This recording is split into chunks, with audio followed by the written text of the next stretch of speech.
closer look at bonsai books.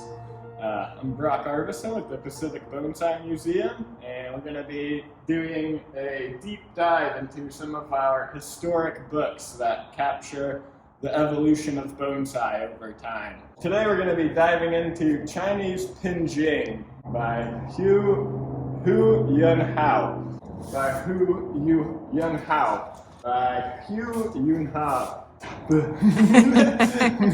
He is the director of Penjing research at the Shanghai Botanical Garden and has been a master for many years in pushing the art form forward throughout the world. When they log in to look at bonsai books. Penjing, gotcha. For our first book in this series, I was going to dive into Chinese Penjing by Hu Yunhua. Actually, by your recommendation. So, wondering if you could give us a little intro into Hu as an artist and his importance in the role of elevating Penjing as an art form. Well, Mr. Hu is one of the premier artists in China. He's widely respected. No matter what convention you go to, you're probably going to see him there. And he has, in my mind, there are two people who have created wonderful books on Penjing. And he was the first. Mr. Hu was the first. And the other one, of course, is Mr. Zhao Qingchuan. And he has produced several books that are also just excellent. But this does a kind of a deep dive. This is his second book, actually. So his first book is less lavishly illustrated, and it has a certain amount of good material in it, however. This one is, as you could see, lavishly illustrated, and the back portion of the book has a really good kind of history of Penjing and about the various styles of Penjing and so on and so forth. So for a quick education, this is just a really terrific book. And while you might be asking, Chinese Penjing, I thought this was about bonsai. Penjing is like bonsai's older cousin, if you will.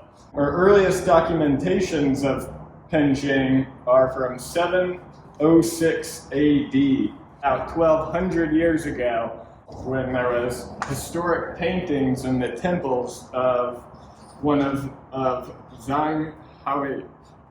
Yeah, I'll probably just not try to say that. And as earliest documentation we have, could have been even older.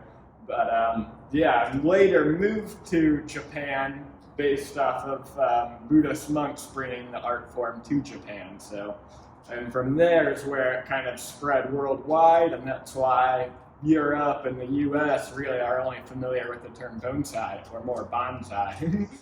Penjing is, of course, the precursor of bonsai, and the concept is basically the same.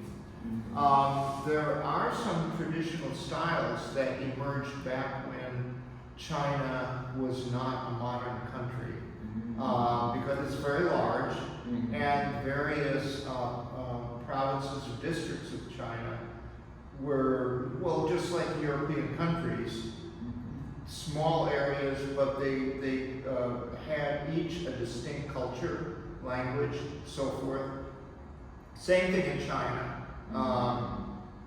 At first, the various districts were remote enough from each other in terms of that there wasn't modern travel, that they developed kind of independently a way of what they want to do. So if you want to go to Yangzhou, for instance, that's where you will find the ingenious cloud style of Penjing, for instance, with the very thin discs of foliage. They're almost always done with boxwoods. Shanghai, for instance, in the Shanghai Botanic Garden, they have pine trees which you won't see if you go south into what they call the Lingnan area, which is part of China that's south of the Ling Mountains, which is subtropical. Okay. So if you go to collections down in that part of Fujian province, Guangdong province, and so on, you won't see pine trees because of it being subtropical. It's not a place for them, right? Right. So various types of, let's say the various species of trees are used in according to the climate where these are found. And so Ling Bay, north of Ling Mountains, is colder, cooler, more temperate climate. And there you have a wider diversity of plant material, a little bit closer to Japan, what Japan has, or what we would be growing here, for instance. How do I discern, let's say, Penjing from bonsai? And it really has to do simply with where it originated, and in China rather, because it's really the same. It's the same concept. But for instance, in China, the equivalent of bonsai would be bonsai, which means a plant in a pot. It could be anything. It could be potted geraniums. Okay. Those same two characters are pronounced bonsai in Japan, or punzai in Korea, and or bunche, I should say. Excuse me. But those are the same two characters, right? Yeah. So in China now, it's been changed. So instead of planting in a pot, Penjing is more landscape in a pot. And so it's actually a more descriptive term. With abstraction, it's like something called, for instance, in Japanese bonsai, there are some sort of free form trees, usually those kinds of the species that are used would be, for instance, plums or ume, let's say, Japanese apricots.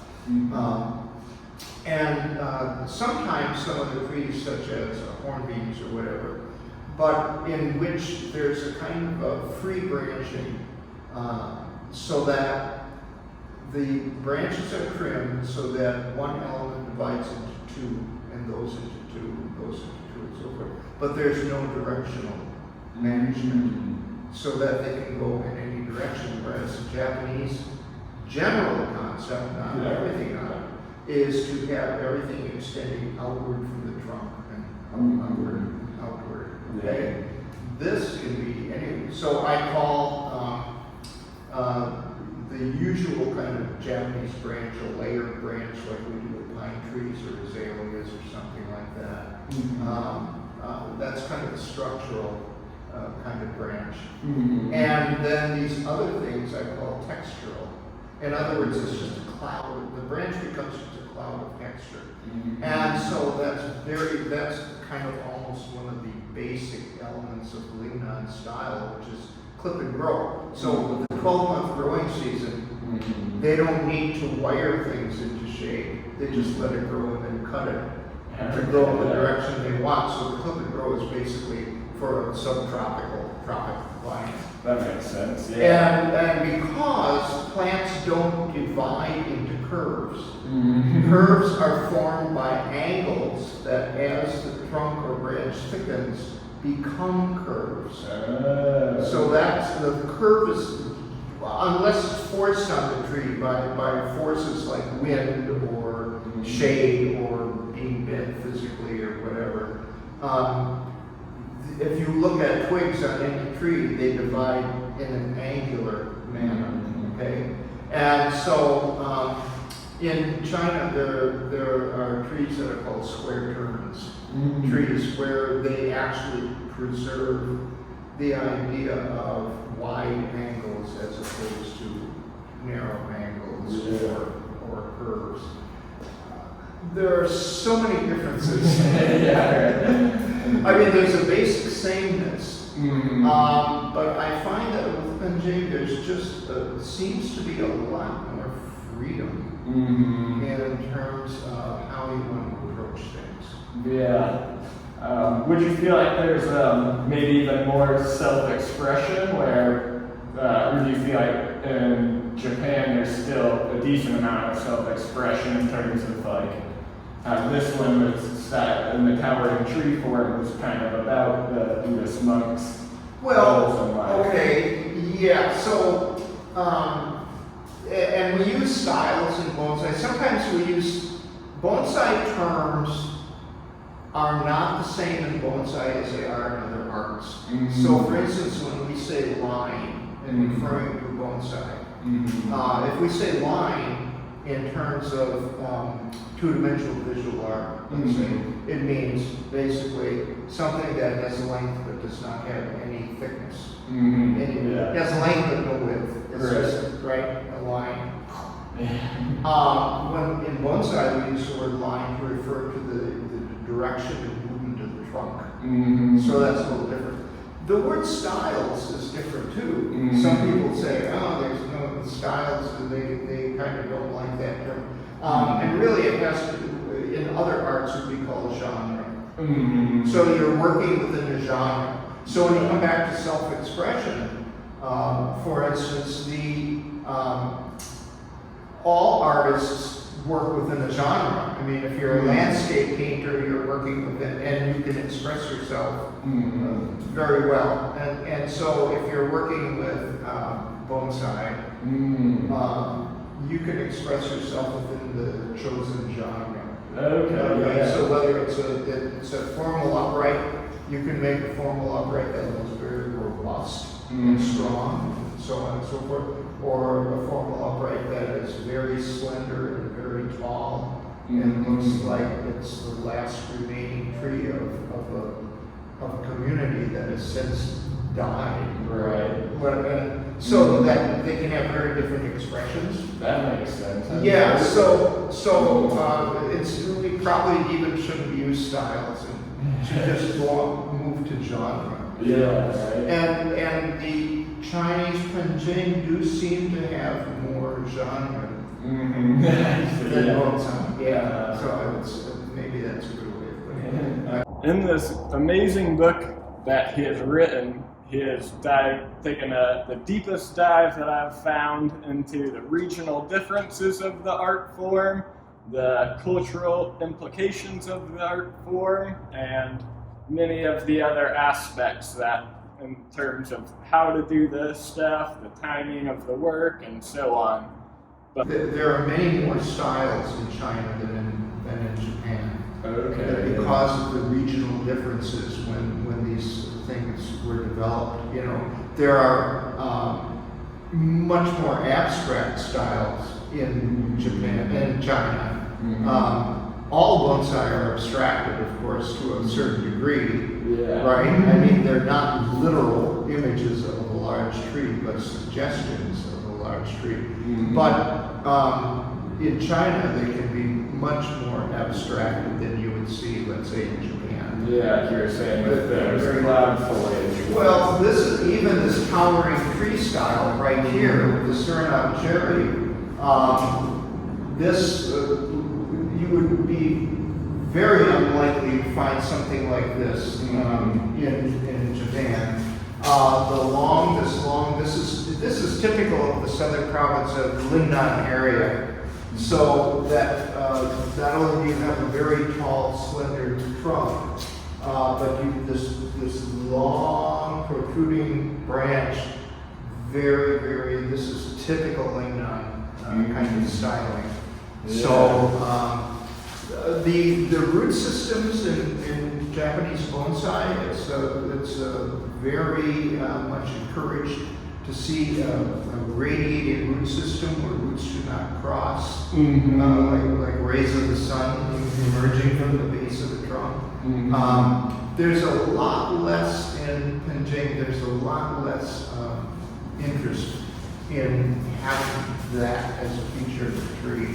I think I even saw in the techniques area in this book, or is that Mr. Hu dives into the technique of actually even knotting the root system of pines. Yeah. So yeah, it's a different aesthetic. Exactly. Right. Yeah. It's important to remember when you're looking at what makes a good Penjing is completely different than what might make a good bonsai. Yeah. Some of those techniques and goals might be slightly different between the two art forms, even though they're quite similar in terms of medium that they're working in. Yeah, exactly right. And that approach of the idea of this being a potted scenery, or whatever, that then admits the use of, let's say, figurines within the composition. So figurines will never be found in Japanese bonsai. If they're on formal display, there could be a figurine in the side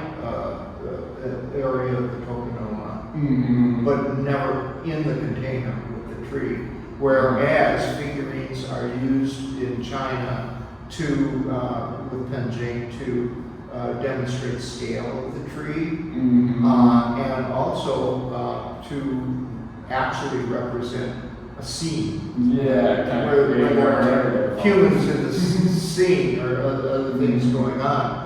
So that's another difference. A third difference is the use of, and we don't have any in here, the use of a marble tray rather than a container with drainage holes, and the purpose being to suggest that those are usually used for what we call land and water Penjing, in which there are landscape features that include the suggestion of water, wherein the bare marble tray is suggesting a water area.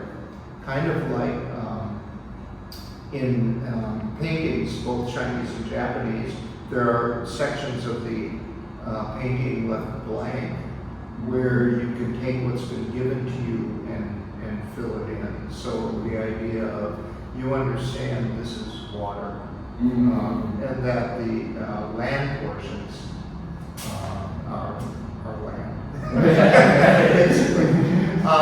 And so this idea of doing this, of creating an actual landscape in the pond, was taken over by a Japanese artist, and Toshio Kawamoto was his name, back in the 60s, I believe it was.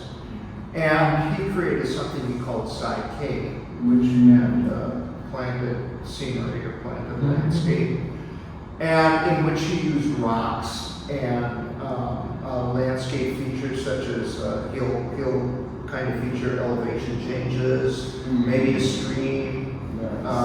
And so he kind of borrowed the idea, and it totally did not catch on in Japan. So we do it here, but in all my trips to Japan, I've never ever seen the Saike in Japan. Wow. And that remains a very specific Chinese part of the art. One of the key gems of this book is, other than his deep knowledge of it, is the vast number of pictures of world-class Penjing that he has included. And these are created by all kinds of different artists in the area. They're not just his. And with that, you really get a deeper understanding of the art form as a whole. On top of the amazing historical information and the how-tos and whys of the art form, Hu does a great job of showing amazing photos with fantastic descriptions that give you an idea of what Penjing is all about. For example, my favorite here, the Gargling Dragon, is a Penjing that was collected from the wilderness by Zhu Zian, and it says here, the Gargling Dragon waterfall in the Yandong Mountains of the Zhang province. The name stimulates the viewer's imagination and heightens the appeal of the Penjing. The foliage layers are concentrated in the top part. Upon close inspection, 3 to 4 clusters can be discerned, but they are not distinctly shaped. Instead, they have been merged with the top layer to form a single canopy. This design is very appropriate since it highlights the theme and does not distract the viewer's attention from the deadwood that is supposed to be representing the waterfall. Hu also does an amazing job of informing the reader about rock Penjing, which uses amazing stones from the different areas of China to represent these landscapes surrounding the artists. It's amazing to see the way that they are able to manicure these rocks and create these landscapes, sometimes using little plants and tiny little figurines, such as a little hut to show a little snowy scene and little fishermen. But with this art form, Hu does a very amazing job of going deep into the spacing that you would use with the rocks and the reasoning, the sizing, the regional differences once again. But what's also amazing is that he highlights some of these where the artist is using different types of stones to even create landscapes that they might not have ever seen or been to, like this one, where the artist used jade as the primary stone to create the marvelous spectacle at the South Pole, as this piece is titled. It is unlikely that the artist actually got to go to Antarctica, but they are familiar with the way that icebergs look, and were able to find stones that represent that landscape, or ice-scape in this scenario. We also have startling python up here, which is clearly represented by the coiling shape of the trunk and the kind of kicked back nature of it, representing a snake that's about to pounce. And the other thing that this points out is that Penjing pieces are often given a title that is relatively poetic and is supposed to incite imagination amongst the viewer. Like this beautiful pine tree here labeled Crouching Dragon, where the trees are oftentimes compared to dragons as they're just these beautiful, intricate living creatures that that tie heaven and earth together, or the earth and the sky, if you will. And so they are oftentimes compared to being called dragons. And then this one here, As Old as the Universe. Amazing title, which really makes you just contemplate deeper into the age that this tree is representing, with its hollow trunk and its craggly branches. That kind of shows you how deep these artists are thinking about their compositions, and it's more than just a tree in a pot that looks cool. Another amazing thing about Penjing is it's not always just representing the tree. Sometimes they'll use the tree to represent the landform. For example, this one here, Single Peak Piercing the Clouds, as the piece is titled, shows a ginkgo tree that has a very strange trunk in terms of if you are representing it and comparing it to your typical bonsai. But it has it got its value and its special character as a composition based off of that weird feature, and was actually named after that. So instead of being considered a not good ginkgo example, it's been turned into a mountain that's scraping the clouds. This would be an example of land pinching. So there are some groupings, let's say. One is stone and water pinching. They don't necessarily have to have any plant material. Mm-hmm. In this case, stones are used to form mountains, or usually mountains. Mm-hmm. And then those are usually in a marble tray, which represents water, so that you have the land and the water, or the mountains and the water in those. They can have some small amounts of plant material, but it's the stones that really create the scene.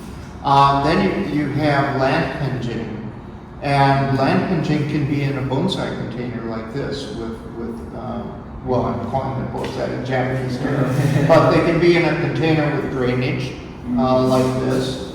And there can be no water feature at all. This actually has what was originally intended to be a water feature. I think it's sort of morphed into a pathway. If you duck your head, I guess you can. But as designed, it has a stream flowing through it. And so that would, the water feature it's not a major part of the composition. So we'd still call land Penjing. Okay. However, when the land and the trees and the water all become sort of co-dominant, that's land and water Penjing. Okay, yeah. Yeah, so, it kind of depends on what is the dominant element of the composition. Is the dominant element rocks? Just rocks? Is the dominant element really trees, as in this case? Okay. But you have landscape features, and water is a recessive kind of thing. So then land Penjing. And then when the water is made more dominant part of it, like one piece that's out here in this outdoor display area, then land and water Penjing. Another amazing thing that Hu talks about in this book is the cultural implications on the art form, and considering that Buddhism is one of the major religions in China, it has also inspired a lot of the artists. For example, this amazing piece here, holding up the sky, which you might be familiar with if you know our collection. The tree, therefore, has a distinct, unique appearance. It features a tall, slender trunk which reaches right into the clouds, and it has a light, floating quality. Branches and foliage are diffused, yet integrated. Branches do not cross, leaves are not layered. This Penjing type recalls the appearance of a tree in a forest. This is a good example of Lingnan style. And this has been maintained for years now here at the museum, pretty faithfully to that. In other words, that you see the branch division of 1 to 2. You see that things can grow back toward the trunk as well as outward from the trunk. And you see these, as you thin this out very nicely, you see this sort of a textural cloud of foliage rather than layers or dense masses of foliage. So very, very typical. The towering tree style, the long, tall thing. We purchased this tree back when I was curator, and I was shopping for trees from mainland China because this was the Pacific Rim bonsai collection back then, and we were trying to represent various nations in the Pacific Rim. And so we were looking for specifically Chinese trees. And so we hired an agent to go to China, and I gave her some pictures of trees that I thought would be good to have in the collection. And one of the pictures was from this book. And it was a picture of this tree. And I was amazed when she said, I found a towering tree example. And I said, great, I'd like to see it. I hope it's like the one in Mr. Hu's book. And she says, well, it is that. So I was delighted. It arrived in an open wooden crate. And so the towering tree in this term is used in China and Japan, or bunjin. Okay, so bunjin as in referring to the artwork, landscape scenes that the scholars painted centuries ago. And usually the trees were slender and they were tall, had relatively few branches, and so on. So anyway, but it does represent a sort of a family grouping of the father, mother, child. And it has all the very typical characteristics of Lingnan Penjing. So very, very good representation, and it's been maintained very faithfully. So Thank you for joining me today as we took a closer look at this Chinese Penjing book. I hope you enjoyed it. This is actually the first of a series we'll continue doing, diving into our library of historic books here. So keep your eyes on us as we post more. And please stop by the museum. We're open year-round. You get to see the trees all the time, and we rotate out our species and whatnot. So always a great time to come by. And if you're feeling up for it, we are also run by the donor support, and so any donation is appreciated of any dollar amount. You could find more information about that on our website, or if you are here in person, there's options for donating then too. So yeah, please come by and like, subscribe, and keep your eyes on us. Always remember, it's a great idea to take a closer look.